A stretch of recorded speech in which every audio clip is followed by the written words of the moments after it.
Smoking റൂമിനകത്ത് പോലും വമ്പൻ അടിപിടിയാണ്. ടാസ്ക് എന്തായാലും ഉഗ്രനായിട്ടുണ്ട്. അതിഥി ദൈവോ ഭവ, ബലൂൺ ചവിട്ടി പൊട്ടിക്കുന്ന ടാസ്ക്കാണ്. കഴിഞ്ഞ സീസൺ 5 ഇതുപോലൊരു ടാസ്ക് വന്നിട്ട് ഭയങ്കരമായിട്ടുള്ള ഒരു അടി ഉണ്ടായിട്ടുണ്ടായിരുന്നു. നിങ്ങൾക്ക് ഓർമ്മയുണ്ടോ? ലൈവിൽ എന്തോന്നാണ് നടന്നുകൊണ്ടിരിക്കുന്നത്. വീട്ടുകാരൊക്കെ പൂവാലന്മാരായിട്ട് വേഷം കെട്ടിക്കൊണ്ട് ഡ്രാമ കളിക്കാൻ തുടങ്ങുവാണ്. അപ്പോഴാണ് ബിഗ് ബോസ് എന്നാൽ പിന്നെ നീയൊക്കെ ഇതും കൂടി കളിക്കുക എന്നുള്ള ലെവലിൽ ഒരു ടാസ്കും കൂടി എടുത്ത് കൊടുത്തത്. എന്തായാലും എൻ്റർടൈൻ ചെയ്യാൻ പറ്റുന്ന ഒരു ടാസ്ക്കാണ്. പക്ഷേ ഈ ടാസ്ക് കൊടുക്കേണ്ടത് ബിഗ് ബോസിൻ്റെ ഫസ്റ്റ് ഹാഫിലായിരുന്നു. ഇതിപ്പോൾ ഷോയുടെ സെക്കൻഡ് ഹാഫായി. ആദ്യത്തെ 50 ദിവസം കഴിഞ്ഞു. ഇനി വരുമ്പോൾ എൻ്റർടൈൻമെൻറ്റ് ടാസ്കുകളല്ല സത്യം പറഞ്ഞാൽ വരേണ്ടത്. കോടതി ടാസ്ക്, ഫോൺ ബൂത്ത് ടാസ്ക്, ഈ ടാസ്കുകളൊക്കെയാണ് വരാനുള്ളത്. പക്ഷേ ഈ ടാസ്കിൻ്റെ സമയത്ത് നമ്മുടെ ആദ്യത്തെ ആഴ്ച അല്ലെങ്കിൽ രണ്ടാമത്തെ ആഴ്ച മൂന്നാമത്തെ ആഴ്ച കൊടുക്കേണ്ട ടാസ്കുകളൊക്കെയാണ് ഇപ്പോൾ വന്നുകൊണ്ടിരിക്കുന്നത്. ഇങ്ങനെ പോയി കഴിഞ്ഞാൽ ഇനി അടുത്ത് വരാൻ പോകുന്നത് സ്കൂൾ ടാസ്കൊക്കെ ആയിരിക്കും. കാരണം 2-3 ആഴ്ചയുടെ കഴിഞ്ഞ് കഴിഞ്ഞാൽ ടിക്കറ്റ് ഫിനാലെയായി. ടിക്കറ്റ് ഫിനാലെയൊക്കെ ആയിക്കഴിഞ്ഞാൽ പിന്നെ ഭയങ്കര യുദ്ധമാണ്, ഭയങ്കര അടിയാണ്. അപ്പം ആ ലെവല് ഒരു ബിഗ് ബോസ് ലെവൽ ഗെയിം എന്ന് പറയാനായിട്ട് ഇത്തവണ സത്യം പറഞ്ഞു കഴിഞ്ഞാൽ ടാസ്ക് ഒന്നും അത്ര മുകളിലുള്ളതായിട്ട് എനിക്ക് ഫീൽ ചെയ്തില്ല. നിങ്ങൾക്ക് അങ്ങനെ തോന്നിയോ? എന്തായാലും മസ്റ്റ് കമൻറ്റ് ചെയ്യുക. ലൈവിൽ എന്തോന്നാണ് നടന്നുകൊണ്ടിരിക്കുന്നത് പറയാം. Welcome back to Ansif moonlight media. I'm Ansif. Video ആദ്യമായിട്ട് കാണുന്നവർ ചാനൽ സബ്സ്ക്രൈബ് ചെയ്യണം, വീഡിയോ ലൈക്ക് ചെയ്യണം, ഷെയർ ചെയ്യണം, കമൻറ്റ് എന്തായാലും ചെയ്യണം. അപ്പോൾ ചലഞ്ചിങ് ടാസ്ക്കാണ് വരുന്നത്. ടാസ്ക് 1 ആണ് അതിഥി ദൈവോ ഭവ. 4 ടീമുകളായിട്ട് തിരിഞ്ഞാണ് നിങ്ങൾ ടാസ്ക് കളിക്കാനുള്ളത്. ഓരോരുത്തർക്കും ഓരോ കളറെല്ലാം ഉണ്ട്. ക്യാപ്റ്റനാണ് ഈ ടാസ്കിൻ്റെ അവസാനത്തിൽ ഏതെങ്കിലും ഒരു ടീം ജയിക്കുമല്ലോ, അതിൽ നിന്നും ഒരാൾ ക്യാപ്റ്റനാവും. ആ ക്യാപ്റ്റനാണ് അടുത്ത ആഴ്ചത്തെ ഡെന്ന്, നെസ്റ്റ്, ടണൽ, പവർ റൂമിനെ റാൻഡമായിട്ട് സെലക്ട് ചെയ്യുന്നത്.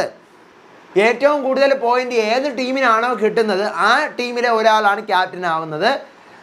ഇത് ടാസ്ക് 1 ആണ്. ഒത്തിരി ടാസ്ക് ഉണ്ട് ഈ വീക്കിൽ, ഒത്തിരി ടാസ്ക് ഉണ്ട്. അതിൻ്റെ എല്ലാ അവസാനത്തിൽ കാൽക്കുലേറ്റ് ചെയ്യുമ്പോൾ ഏറ്റവും കൂടുതൽ പോയിന്റ് കിട്ടിയ ടീമാണ് വിജയിക്കുന്നത്. ഓരോ ടീമിനും ഓരോ അതിഥികളെ തരും.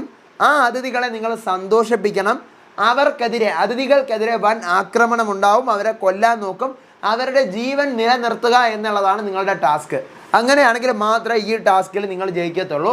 റസ്മിൻ ഏതെങ്കിലും ഒരു ടീമിൻ്റെ കൂടെ ചേരണം. കാരണം 4 ടീമും കൂടെ ഉള്ള മത്സരമാണ്. അടുത്ത ആഴ്ച വേണമെങ്കിൽ റസ്മിനും ക്യാപ്റ്റൻ ആവല്ല, ആ ഒരു ലെവലാണ്. റസ്മിനും ഒരു ടീമിൽ ചേരണം എന്ന് പറയുന്നു. റസ്മിൻ ടണൽ ടീം സെലക്ട് ചെയ്യുവാണ്. അഭിഷേക്, ശ്രീകുമാർ, നോറ, ഋഷി ഇവരുടെ ടീമിൽ കൂടെ റസ്മിൻ ചേരുവാണ്. അങ്ങനെ ആ ടീമിൽ 4 പേര് ആവുന്നു. ഇനി ടാസ്ക് എന്താണെന്ന് വെച്ച് കഴിഞ്ഞാൽ ആക്ച്വലി ലൈവിൽ ഇത് വന്നിട്ടില്ല, പ്രൊമോയ്ക്കകത്താണതുള്ളത്. ഓരോരുത്തർക്കും ഓരോ ബൊമ്മ പോലെ, ഓരോ പാവ പോലെ, ഒരു വലിയ പാവ പോലെ കൊടുക്കും. കഴിഞ്ഞ സീസൺ 5 കൊടുത്തിട്ടുണ്ടായിരുന്നു ഒരു പാവയെ പിടിക്കുക എന്ന് പറഞ്ഞിട്ട്. ഓർമ്മയുണ്ടോ? പാവയെ കൊടുക്കാതെ സംരക്ഷിച്ച് വെക്കുക എന്നൊക്കെ പറഞ്ഞിട്ട്. അപ്പോൾ ഈ പാവയ്ക്ക് എല്ലാ പാവയുടെ കഴുത്തിലും 4 ടീമിനും 4 പാവകൾ കൊടുക്കുകയാണ്. അപ്പോൾ ഈ പാവയുടെ കഴുത്തിലൊക്കെ ഓരോ ബലൂൺ വെച്ച് കെട്ടിയിട്ടുണ്ട്. ഈ ബലൂൺ പൊട്ടിക്കഴിഞ്ഞാൽ ഈ പാവ മരിക്കും. എതിർ ടീമിന്, അതായത് ഡെന്നിൻ്റെ കയ്യിൽ ഈ പാവ ഉണ്ടെങ്കിൽ നെസ്റ്റിനോ ടണലിനോ പവർ റൂമിനോ ഇതിനെ തകർക്കാം. ഏത് വഴി വേണോ സ്വീകരിച്ച് ഇതിനെ തകർക്കാം. അപ്പോൾ ഇതിനെ തകർക്ക വഴി ഈ പാവ നശിച്ചു കഴിഞ്ഞാൽ അവർക്ക് എത്ര പോയിന്റ് ആവും? 0 പോയിന്റ് ആവും. എനിക്ക് തോന്നിയ കാര്യമാണ് പ്രമോയിൽ നിന്ന് 0 പോയിന്റ്. ആദ്യം പാവ പോകുന്ന ആൾക്ക് 0 പോയിന്റ്, രണ്ടാമത് പാവ പോകുന്ന ആൾക്ക് 1 പോയിന്റ്, മൂന്നാമത് പാവ പോകുന്ന ആൾക്ക് 2 പോയിന്റ്, നാലാമത് പാവ പോകുന്ന ആൾക്ക്, അവസാനം പാവ നിൽക്കുന്ന ആൾക്ക് 3 പോയിന്റ്. അങ്ങനെ ആയിരിക്കും. അപ്പോൾ ഇതാണ് ടാസ്ക് എന്നാണ് എനിക്ക് തോന്നുന്നത്. ഇതിനകത്ത് തന്നെ ഇവർക്ക് എല്ലാവർക്കും കളർ കോഡ് ഇന്നലെ കൊടുത്തിരുന്നു. പവർ ടീമിന് ഗ്രീന്, ടണലിന് റെഡ്, ഡെന്നിന് യെല്ലോ, നെസ്റ്റിന് ബ്ലൂ. ഈ 4 കളർ കോഡിലാണ് ഇവർ നിൽക്കുന്നത് ടാസ്കിൻ്റെ സമയത്ത്. അപ്പോൾ ഇവർ ആ ഹൗസിൻ്റെ പോലെ അല്ലെങ്കിൽ അവരുടെ കളർ കോഡ് ഡ്രസ്സ് കൊടുക്കുന്നുണ്ടെന്ന് തോന്നുന്നു. എല്ലാവരുടെ ടീഷർട്ട് പോലെയാണ് എനിക്ക് തോന്നിയത്. അപ്പോൾ ഇവർ ആ ടാസ്കിൻ്റെ ഭാഗമായിട്ട് സ്മോക്കിംഗ് റൂമിനകത്താണ് വമ്പൻ അടി നടക്കുന്നത്. അങ്ങോട്ടും ഇങ്ങോട്ട് പിടിയും വലിയും. സായിര ടീമുണ്ട്, ഗബ്രി ഉണ്ട് അവിടെ. അങ്ങോട്ടും ഇങ്ങോട്ട് വലിയും അടി. ഇവിടെ സ്മോക്കിംഗ് റൂമിനകത്ത് ഇവർ ഒളിപ്പിച്ച് വെച്ചിട്ട്. അപ്പോൾ എനിക്ക് തോന്നുന്നൊരു കാര്യം, പാവയെ നശിപ്പിക്കാൻ പാടില്ല. അപ്പം ഈ പാവയെ പവർ റൂമിലുള്ളവർക്ക് പവർ റൂമിനകത്ത് വെക്കാൻ പറ്റത്തില്ലേ? കാരണം പവർ റൂമിനകത്ത് ആർക്കും കയറാൻ പറ്റത്തില്ല. അപ്പോൾ പവർ റൂമിനകത്ത് വെക്കാൻ പറ്റുമോ? എനിക്ക് തോന്നുന്നു ഫുൾ ടൈം അവരുടെ കയ്യിൽ പാവ വേണം. അങ്ങനെ ഒരു റൂള് പറയുമായിരിക്കും. ഫുൾ ടൈം പാവ വേണമെങ്കിലും പവർ റൂമിൽ കയറി അവർക്ക് കെട്ടിപ്പിടിച്ചിരിക്കാമല്ലോ. മനസ്സിലായില്ലേ? അപ്പോൾ ഒന്നുകിൽ പവർ റൂമിൽ കയറാൻ പറ്റില്ല എന്നൊരു സംഭവമായിരിക്കും വരുന്നത്. ഇല്ലെങ്കിൽ പവർ റൂമിനകത്ത് തന്നെ അവർ സേഫായിട്ട് അവിടെ ഇരുന്ന് പോകും. നിലവിലെ പവർ റൂമിലുള്ളവർ എന്തായാലും നോക്കാം. ലൈവിലൊന്നും ആയിട്ടില്ല.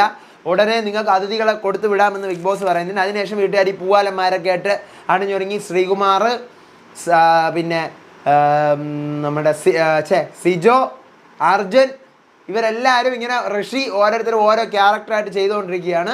ലൈവിൽ ഇതാണ് നടന്നുകൊണ്ടിരിക്കുന്നത്. നമുക്ക് നോക്കാം എന്താവും ഏത് വരെ പോകും എന്നുള്ള കാര്യങ്ങൾ. ഈ ടാസ്ക് സീസൺ 5 ഇതുപോലൊരു ടാസ്ക് വന്നിട്ടുണ്ടായിരുന്നു. ഏതാണ്ട് ഒരു 10-40 ദിവസം കഴിഞ്ഞപ്പോഴാണെന്ന് തോന്നുന്നു ഒരു പാവയെ കൊടുത്തിട്ട് അതിനെ പിടിക്കുക എന്ന് പറഞ്ഞിട്ട് അതിനെ പിടിച്ചു വെച്ചിരിക്കുന്ന ആരാണോ അവർക്ക് എന്തോ ഒരു നേട്ടം കൊടുത്തിരുന്നു. അങ്ങനെ സാഗറും അഖിൽമാരാറും കൂടി ഒരു ഭയങ്കരമായ അടിയാവുന്നത് ഈ ടാസ്കിലാണ്. റനീഷ് വന്ന് അതിൻ്റെ ഇടയ്ക്ക് വേണ്ടിയിട്ട് താൻ പോടോ എന്നൊക്കെ പറയുന്ന ഒരു ടാസ്ക് ഉണ്ട്. ആ സെയിം ടാസ്ക്കാണ് ഈ സാധനം. ഈ പാവയെ കൈയടക്കി വെക്കുക. ഈ പാവയെ ആരും ഒന്നും ചെയ്യാൻ പാടില്ല. ഈ പാവയെ ആരും ഉപദ്രവിക്കാൻ പാടില്ല. സീസൺ 5 ഭയങ്കരമായ അടിയായിരുന്നു. കട്ടിലിൻ്റെ അടിയിൽ വരെ ഈ പാവയെ കൊണ്ടുപോയി അവസാനം ഫിസിക്കൽ റിസൾട്ട് വരെ ആയി എന്ന് പറയുന്ന ഒരു സംഭവം ഈ ടാസ്കിനകത്ത് നടന്നിട്ടുണ്ടായിരുന്നു. ഇത് അതുപോലെ ആവുമോ അതോ എൻ്റർടൈൻ ആയിട്ട് പോകുമോ എന്നുള്ളത് നമുക്ക് നോക്കാം. അടുത്ത അപ്ഡേറ്റുമായിട്ട് വരാം. അപ്പോൾ ചാനൽ സബ്സ്ക്രൈബ് ചെയ്യണം, വീഡിയോ ലൈക്ക് ചെയ്യണം, നിങ്ങളുടെ അഭിപ്രായങ്ങൾ മസ്റ്റായിട്ട് താഴെ കമൻറ്റ് ചെയ്യണം. ബിഗ് ബോസ് ആയിരുന്ന ഫ്രണ്ട്സിന് ഷെയർ ചെയ്ത് കൊടുത്ത് നമ്മുടെ ചാനൽ ഇൻട്രൊഡ്യൂസ് ചെയ്യണം. എൻ്റെ FB പേജും ഇൻസ്റ്റാ പേജും ഫോളോ ചെയ്യാൻ മറക്കരുത്. അടുത്ത അപ്ഡേറ്റുമായിട്ട് വരാം, വിശേഷമായിട്ട് വരാം. അതുവരേക്കും bye bye and take care.